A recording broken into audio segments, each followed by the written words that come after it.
Hello नमस्कार। मैं are के Saxena excellence mastermind coaching Rewa के एजुकेशनल यूट्यूब चैनल में आप सभी लोगों का बहुत बहुत स्वागत और अभिनंदन करता हूं।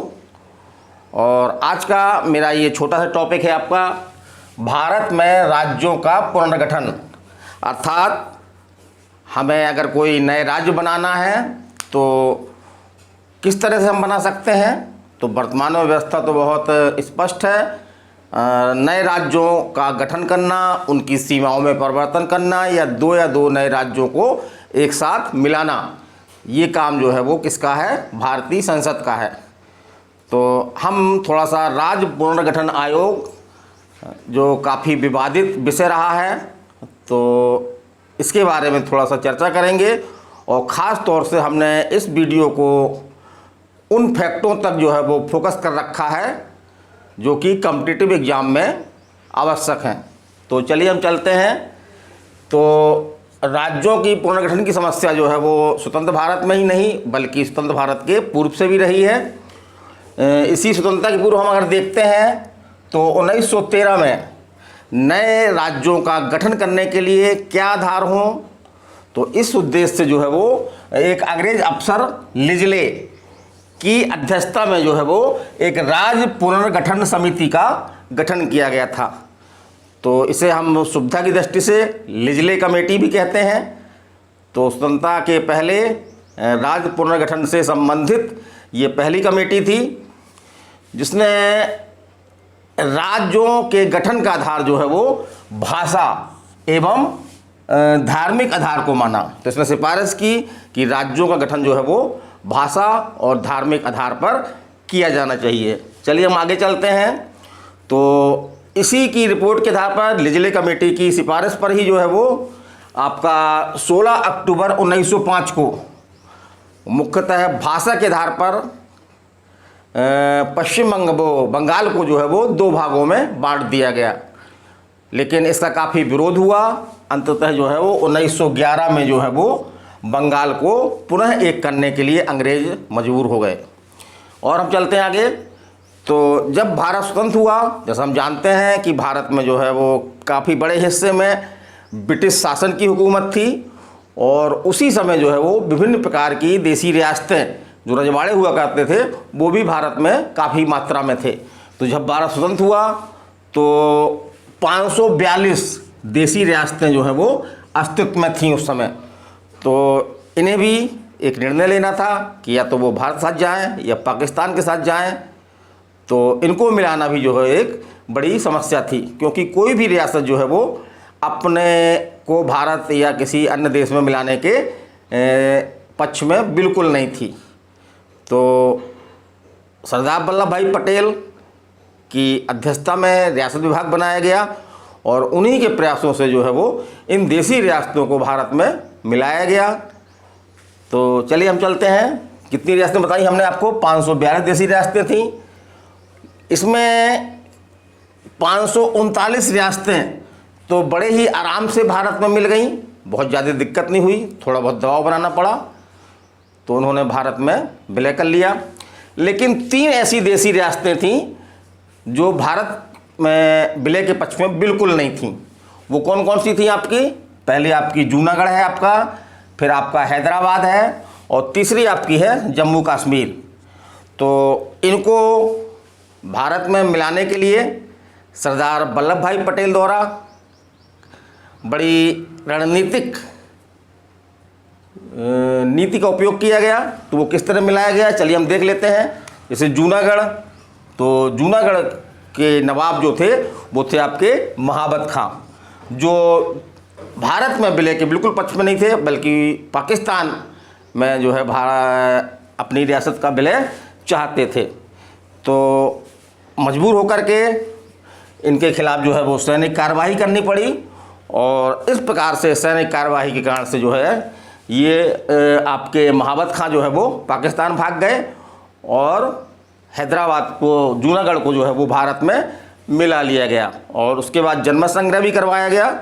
तो जनमत संग्रह भी जो है भारत में विलय के पक्ष में था। फिर आगे हम चलते हैं। दूसरी रियासत है आपकी हैदराबाद, जो वर्तमान में आंध्र प्रदेश में है। तो हैदराबाद में जो है शासन कौन थे आपके, निज़ाम थे आपके उस्मान अली खां। उस्मान अली खां थे। तो ये भी बिल्कुल भारत में विलय के पक्ष में बिल्कुल नहीं थे। तो इनके खिलाफ में जो है वो एक ऑपरेशन चलाया गया, उसका नाम है ऑपरेशन पालो। इसको याद रखिए कि जब पूछा गया है ये ऑपरेशन पालो चलाया गया और पुलिस कार्रवाई कर करके जो है वो हैदराबाद को भारत में मिला लिया गया। अब तीसरी रियासत वो थी आपकी जम्मू कश्मीर और यहाँ के राजा थे आपके हरि सिंह। कौन थे राजा? यहाँ पे राजा थे आपके हरि सिंह राजा थे, है ना। तो ये भी भारत में मिलने के पक्ष में नहीं थे, बल्कि इनका तो एक अलग देश के रूप में ये सामने आना चाहते थे। लेकिन पाकिस्तान ने जो है इनके खिलाफ जो है वो एक सैनिक कार्रवाई की, जिससे घबरा करके अंततः इनको जो है वो विलय पत्र पर हस्ताक्षर करना पड़ा और 26 अक्टूबर 1947 को विलय पत्र पर हस्ताक्षर हुए और जम्मू कश्मीर जो है वो भारत का एक अभिन्न भाग बन गया। चलिए हम आगे चलते हैं।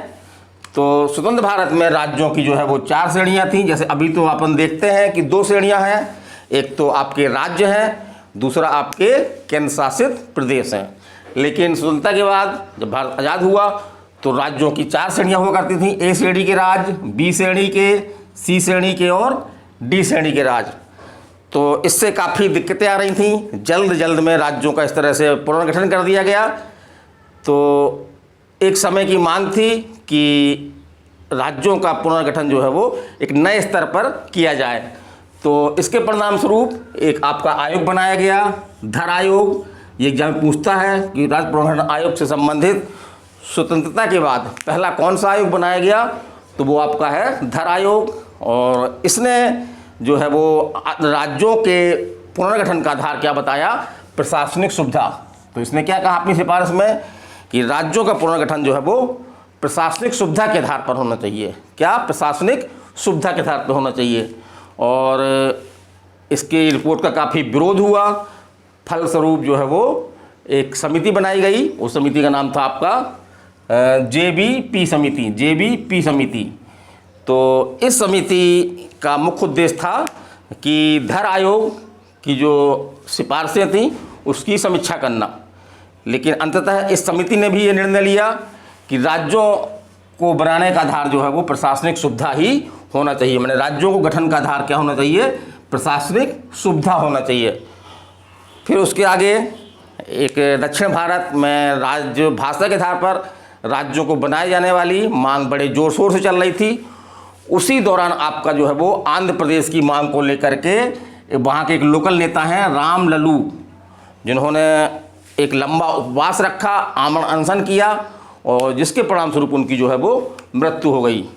तो एक प्रकार से सरकार जो है वो एक दबाव में आ गई और क्या हुआ 1953 में जो है वो भाषा के आधार पर एक नया राज्य जो है वो पहला राज्य आंध्र प्रदेश बना दिया गया। तो यहाँ से भी क्वेश्चन आते हैं कि भाषा के आधार पर बनने वाला पहला राज्य कौन सा है। भाषा के आधार पर बनने वाला पहला राज्य कौन सा है आपका, तो आंध्र प्रदेश है।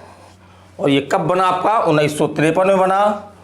और इसी के साथ जो है वो एक आपका राज्य पुनर्गठन आयोग का 1953 में ही जो है वो गठन किया गया। और इसके अध्यक्ष कौन थे आपके, डॉक्टर फजल अली, वो न्यायाधीश फजल अली इसके अध्यक्ष थे। इसी कारण से इसको कहीं कहीं पे फजल अली आयोग भी कहा जाता है। तो इससे क्वेश्चन आपके आते हैं कि राज्य पुनर्गठन आयोग का गठन जो है वो कब किया गया। ये MPPSC में क्वेश्चन आया है आपका। तो 1953 में कब किया गया, 1953 में। कहाँ पे है आपका, ये है ना, 1953 में किया गया। किसका, फजल अली की अध्यक्षता में राज्य पुनर्गठन आयोग का, है ना। और इसने जो है वो सिफारिश की कि भाषा के आधार पर भी राज्य जो है वो बनाए जा सकते हैं। भाषा के आधार पर भी राज्य बनाए जा सकते हैं। तो परिणाम स्वरूप जो है कई राज्य बने जिनका मुख्य शुद्ध आधार जो है वो भाषा था। और 2000 में तो इसका मतलब ये नहीं कि केवल भाषा के आधार पर ही राज्य बने, बल्कि अन्य आधारों पर भी देखा गया। जैसे कि कुछ राज्य आपके अभी हाल में ही बनाए गए हैं, तो उनमें जो है वो भाषा का आधार नहीं था। जैसे कि 2000 में आपका छत्तीसगढ़, उत्तराखंड और झारखंड, ये 3 नए राज्य बनाए गए। तो एग्जाम पूछता है आपका कि ये राज्य कब बनाए गए, तो 2000 में बनाए गए, या किस क्रम के राज्य हैं, तो छत्तीसगढ़ आपका 26वां, उत्तराखंड आपका 27वां और झारखंड आपका जो है 28वां राज्य है। तो ये आपके नवंबर 2000 में बनाए गए।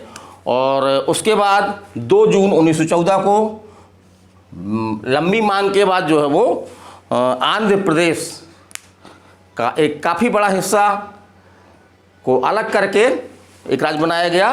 वो राज्य था आपका तेलंगाना राज्य। तो ये भी पूछ सकता है आपका कि भारत का 29वां राज्य कौन सा है, तो भारत का 29वां राज्य कौन सा है, आपका तेलंगाना है। ये किस राज्य से अलग होकर बनाया गया है, तो ये आंध्र प्रदेश से अलग होकर के बनाया गया है। फिर देखते हैं हम 2019 में भारत सरकार ने जो है वो जम्मू कश्मीर जो एक स्वतंत्र राज्य था, तो उसको जो है वो राज्य की मान्यता समाप्त करके और वहाँ पर 2 केंद्र शासित प्रदेश बना दिए गए। कौन कौन से, जम्मू कश्मीर और दूसरा आपका लद्दाख। तो इस प्रकार से एक राज्य कम हो गया, तो राज्यों की संख्या कितनी पुनः जो है वो 28 हो गई। तो वर्तमान में भारत में कितने राज्य हैं, तो 28 राज्य हैं और 8 आपके केंद्र शासित प्रदेश हैं। 8 आपके केंद्र शासित प्रदेश हैं। तो वो कैसे भाई, पहले हमारे 7 केंद्र शासित प्रदेश थे, 2 और बन गए, तो 9 होने चाहिए, तो 8 रह गए। क्यों? क्योंकि जो है वो दादर और दमनदीप ये 2 केंद्र शासित प्रदेश थे, इनको जो है वो मिला करके एक केंद्र शासित प्रदेश बना दिया। इस प्रकार से वर्तमान में भारत में जो है वो 28 राज्य और 8 केंद्र शासित प्रदेश हैं। और मध्य प्रदेश गठन जो है वो 1 नवंबर 1956 को हुआ। गठन का आधार जो है वो भाषा ही था। तो मेरा छोटा सा वीडियो कैसा लगा आपको? लॉकडाउन का समय चल रहा है, एक प्रकार से सब कुछ बंद है, बाज़ार बंद है, लेकिन इसका मतलब ये नहीं कि हम अपनी पढ़ाई भी बंद कर दें। तो लॉकडाउन से बाज़ार को ही बंद रहने दीजिए, अपनी पढ़ाई बंद मत करिए। मैं आपकी इस तरह से वीडियो बना के आपको देता रहूँगा ताकि आपकी पढ़ाई जो है वो निरंतर चलती रहे। तो मैं आपसे अपील करता हूँ कि हमारे इस वीडियो का लाभ अधिक से अधिक लोग ले सकें, इसलिए आप इस वीडियो को जो है वो अपने इष्ट मित्रों को ज़रूर शेयर करें और आवश्यकता अनुसार इसको सब्सक्राइब भी कर लें और बेल आइकन ऑन कर दें, ताकि जो भी मैं वीडियो डालता हूँ, अपलोड करता हूँ, वो आपको समय समय पर जल्द ही जो है वो अवेलेबल हो जाएं। तो मैं RK सक्सेना अगले वीडियो तक आपसे अनुमति लेता हूँ। नमस्कार, धन्यवाद।